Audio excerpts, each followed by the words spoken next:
Tonight, many of America's farmers already feeling the pinch are worried about the possibility of more challenges.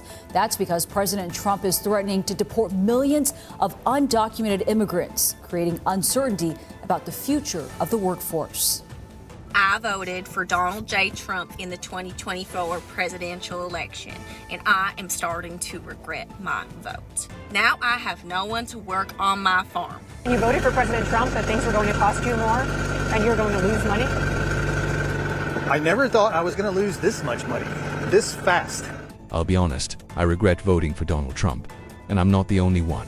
For years, we were told that tariffs would protect us, that being tough on China would pay off, that the sacrifice would be temporary and the rewards would come. But now that everything is falling apart, the outlook is devastating.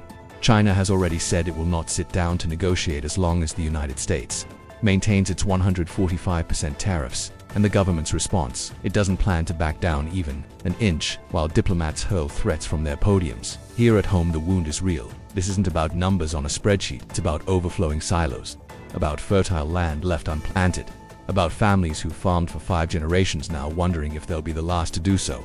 In the heart of America, there are no rain clouds.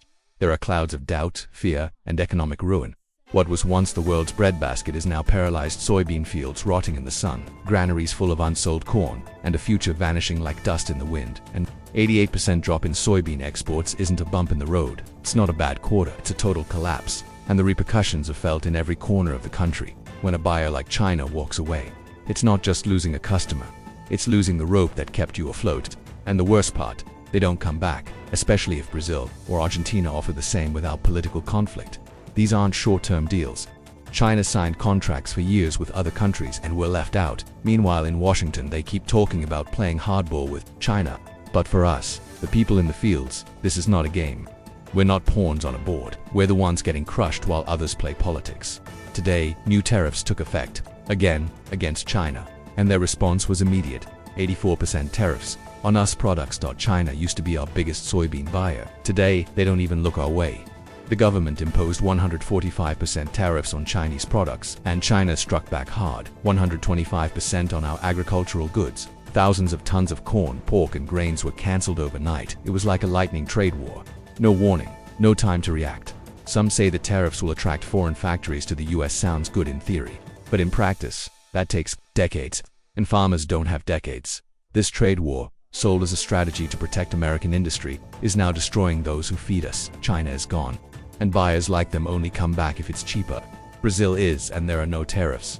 The result, maybe we didn't just lose one harvest. Maybe we lost an entire generation of trade done in Nebraska. A farmer sold his tractor to buy food. In Iowa, fields remain empty.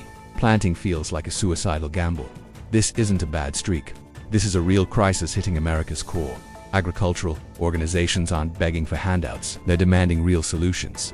They want markets reopened, not government checks. In Illinois, Kentucky, and Iowa, there are protests outside courthouses, banners reading, "Don't bargain with our land."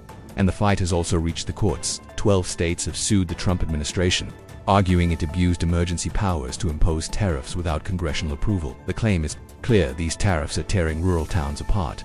Meanwhile, farmers are breaking down, selling land that's been in their families for generations just to pay debts. What used to be an honorable and stable life is now anguish and despair. For many, it's no longer about making money. It's about surviving. They planted not knowing if anyone would buy it. Now they look at their fields wondering if they'll be the last generation to work them. This is not a natural disaster. It's a catastrophe caused by human decisions. With import taxes at 145%, everything has become more expensive, from machinery parts to seeds. Everything essential is stuck behind a wall of prices. The Chinese president made it clear this wasn't an accident. It was a calculated response, and its effects are being felt beyond our borders.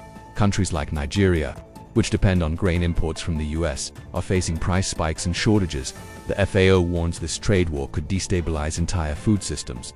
And here at home, the tragedy spreads. Machinery dealerships are closing. Silos are abandoned. Feed mills are cutting staff. Even barn builders are going bankrupt. When farmers stop investing, the entire local economy shuts down. Jobs vanish. Communities dim. Main streets empty out.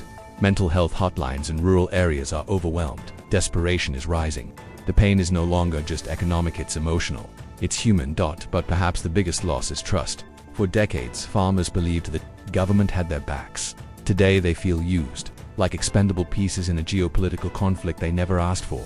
And when that trust is lost, rural culture is lost. Young people leave, machines rust, dreams fade, the future disappears. In Washington, another $20 billion aid plan is proposed, like in 2018, but in the fields. No one's excited anymore. A check might pay for diesel this month, but it won't bring China back. It won't repair broken alliances. It won't save a community that's dying. New deals with the UK and India are being celebrated. But let's be honest, these are small, distant, slow markets. They won't save us now. They're headlines, not solutions. We're not asking for charity. We want a path, a real one, with long-term vision. We need fair trade, decent infrastructure, stable trade alliances. What we're experiencing isn't just a bad year. It's a structural fracture. Every decision now is a shot in the dark. Some are planting less. Others aren't selling, hoping for better prices. Many aren't even repairing their equipment because they don't know if they'll be able to pay for it. Hire workers.